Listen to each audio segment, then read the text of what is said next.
Сәлем достар, қалдарың қалай? Бүгін біз дәл осындай әдемі гүлді сырға жасайтын боламыз. Ең бірінші достар, менің каналыма тіркеліп, комментарий жазып, лайк басуды ұмытпаңыздар. Сіздерге алдын ала рахмет. Достар, алдағы уақытта менің каналымнан қандай видеолар көргілеріңіз келеді, соны да пікірге жаза кетіңіздер. Бұл сырға бізде ең жеңіл жасалынады. Екі тәсілі бар, қылмен де жасауға болады, ине жіппен де жасауға болады. Мен қазір сіздерге қылмен жасалатын түрін көрсетейін. Бізге қажетті заттар: 4 түрлі түсті бисер және құлаққа тағатын. Сосын міндетті түрде қыл керек болады. Ендеше қылымыздан қажетті мөлшерде қиып алдық та бисерлерімізді тіземіз. Ең бірінші қара түстен бастаймыз. Яғни ортасындағы дөңгелек тұр ғой, вот соны жасауымыз керек. Яғни бізге 12 қара түсті бисерді тізіп шығамыз. Сосын кейін ең соңынан бір қара түсті бисерді алып, қылымызды қарама қарсы қарай өткіземіз, видеода көрсетілгендей.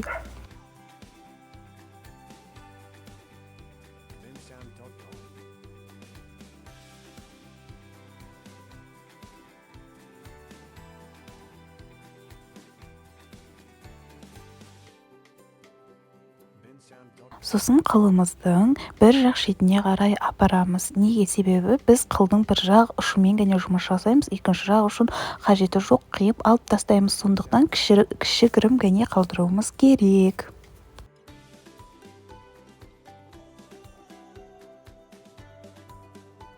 Байлаған кезде бірнеше қайтара қаттырақ байлағандарыңыз дұрыс, үзіліп кетпеуі керек. Сосын міндетті түрде қылдың ұшын күйдіріп аламыз. Барлық жерде күйдіру керекпіз. Мен бұл жерде тек бір жерде ғана көрсеттім. Себебі видеода отты көрсетуге болмайды. Енді қылымыздың ұзын ұшын аламыз дағы. Шеңбер жасаған домалақ қара бисерімізден екі бисерді аттап өткіземіз. Себебі бізге жұмыс жасауға ыңғайлы болуы керек.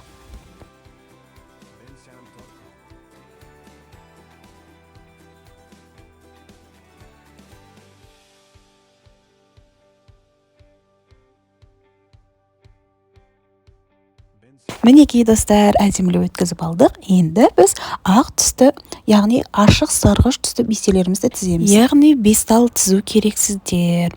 Сосын кейін бір қара түсті бисер ортадан қалдырып, екінші қара түсте өткізу керекпіз.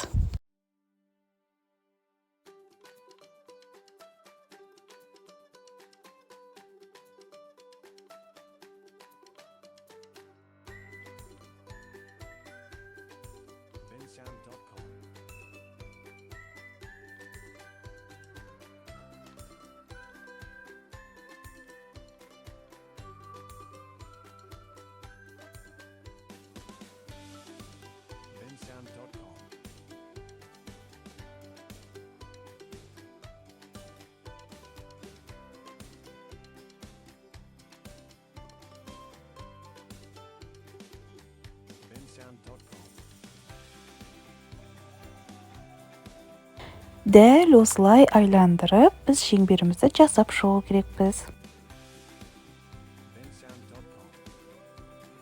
Мінекей, дәл осылай жасап шығамыз. Енді соңғы жағын көрсетіп жіберейін. Бір қара түсті бисер қалдырып, екінші қара түстен өткіземіз. Ол қара түстен өткізіп болғаннан кейін жоғарғы жақтағы ақ түсті екі бисерден өткіземіз.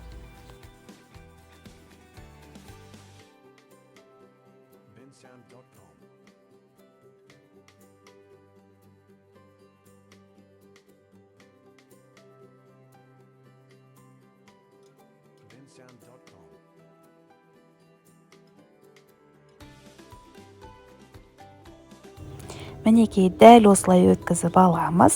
Енді осыларды қайтадан үстінен айландырып, сәбіз түсті сары бисерден қайтадан айландырып шығатын боламыз. Яғни бұл да 5 штуктан тіземіз. Осы жерде мұқият болыңыздар, тек бір ғана ақ түсті бисерден өткіземіз, екінші ақ түсті бисер қалады. Одан кейін бұдан өткізіп болғаннан кейін бізде орта ашық қалмауы керек. Сондықтан біз қара түсті бисерден біреу өткіземіз.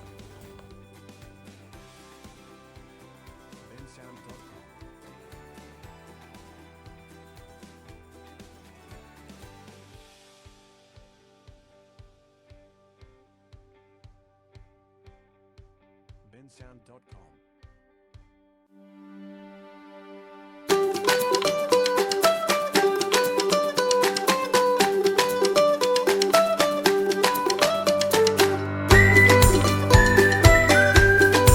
bensound.com.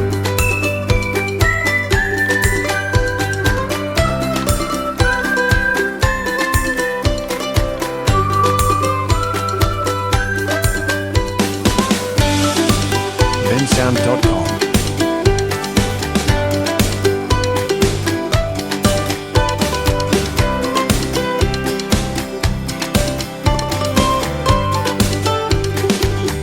Дәл осылай жұмысымызды қайталап, барлығына тізіп шығу керекпіз. Мінекей дәл осылай тізіп шығамыз. Енді соңғы жұмыстарды көрсетіп жіберейін. Осымен біз осы гүлімізді аяқтау керекпіз, яғни қылды бекітіп байлау керекпіз. Мұқият видеодан қарап алыңыздар. Сосын қылдың ұшын күйдіруді міндетті түрде ұмытпаңыздар.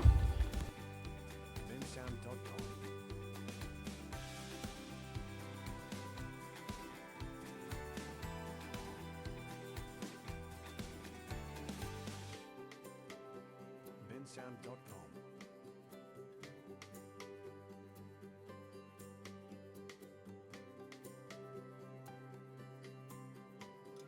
bensound.com.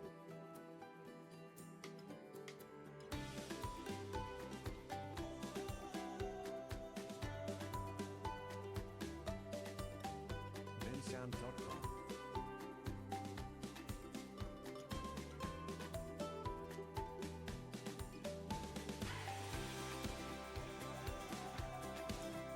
bensound.com.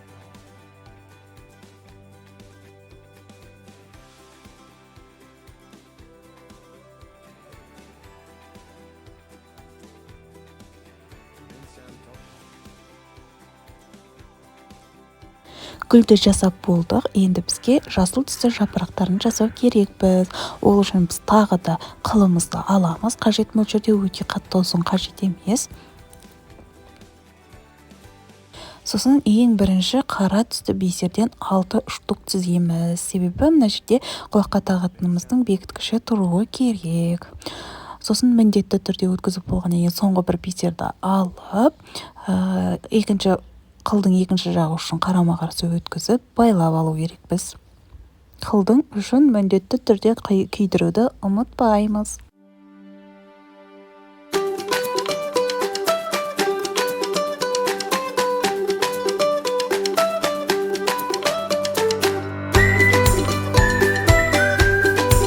bensound.com.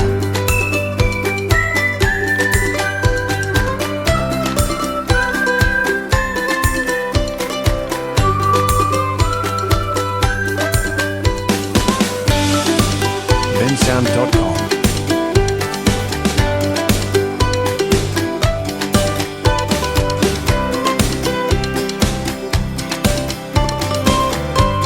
Енді 11 жасыл түсті бисерімізді тізіп алып, ең соңғы бір бисерді қалдырып, соңғы бисердің алдындағы бисерден қылымызды керісінше қайтадан өткіземіз.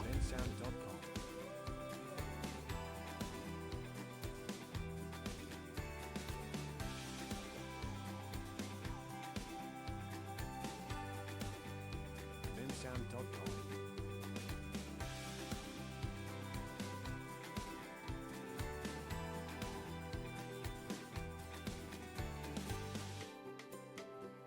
bensound.com. Енді 3 жасыл түсті бисер тіземіз. Сосын гүлімізді әкеліп, тоқсары түсті бисердің ұшынан өткіземіз. Кез келген жерінен таңдасаңыз бола береді.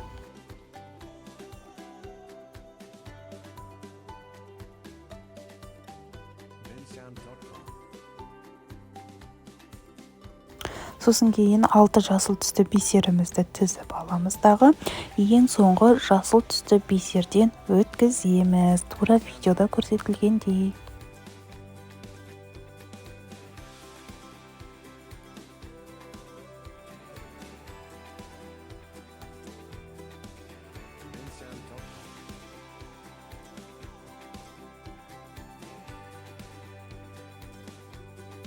Сосын мына жерде видеоға дұрыс көрінбей қалыпты.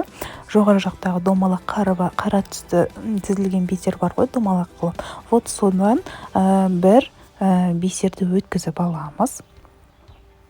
Сосын келесі жақ жасыл жапырақты тізетін боламыз.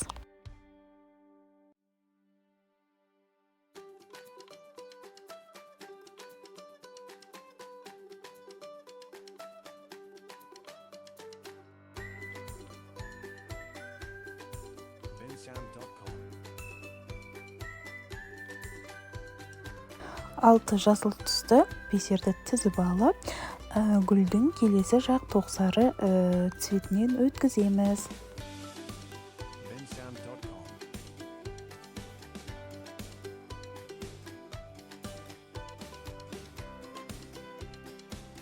Сосын 4 жасыл түсті бисер тізіп алып, соңғы біреуін қалдырып, соңғысының алдындағы жасыл түсті бисерден қылымызды керісінше қайтадан өткіземіз.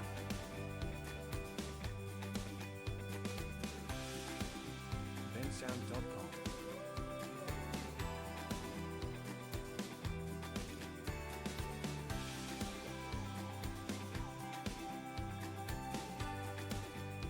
Vincent.com.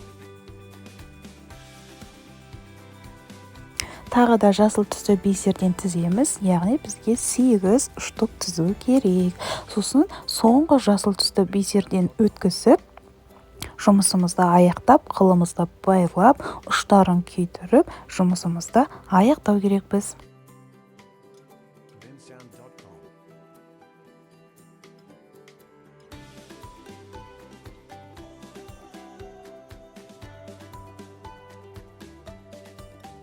Vincent.com.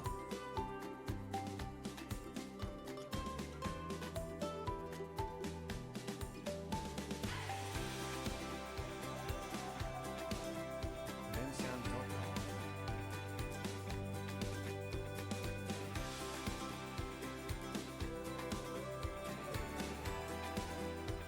Ең соңғы жұмысымыз құлаққа тағатын ілгішті орнату керекпіз. Ол үшін біз ілгішімізді ашып аламыз бекітетін жерін, сосын бисерімізге орнатамыз. Vincent.com.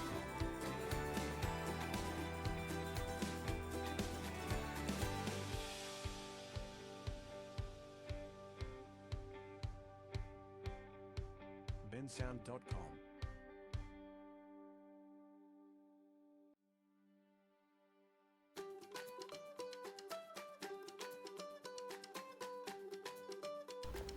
Мінекей, дәл осындай әдемі сырғамыз дайын болды, достар. Сіздерге ұнады ма?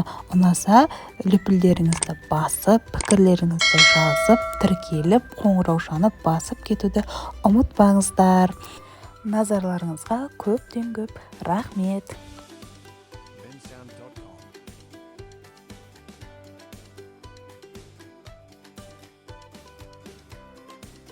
Келесі кездескенше, достар.